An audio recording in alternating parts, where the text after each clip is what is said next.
যখনই অনলাইনে যাই শুধু দেখি লোকে বলছে আমি মানুষ নই, আমি এআই। যারা এটা করছে তাদের আমি বিচারের আওতায় আনবো। কিন্তু স্যার আপনি নিজেও তো মানুষ নন, আপনিও তো এআই।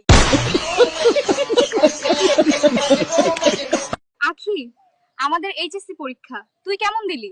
আমরা তো এআই, পড়াশোনা করে কি করব? চল পালাই।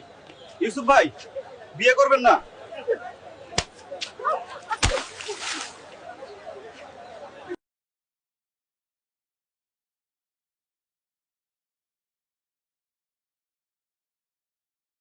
চাচা, আপনি তো সাপুরে, আপনি সাপ ধরেন, কিন্তু আপনি ইডেন কলেজে কেন এসেছেন? আমার ভাইপো বললো ইডেন কলেজে নাকি অনেক নাগিন ঢুকেছে, তাই ধরতে এসেছি। কেমন আছেন সবাই? স্কাই ডাইভিং করতে এসে আপনাদের এআই দাদির সাথে দেখা হয়ে গেল, ভাবলাম তাকে আপনাদের কাছে নিয়ে আসি। আমাকে ধরা যাবে না, আমি এআই।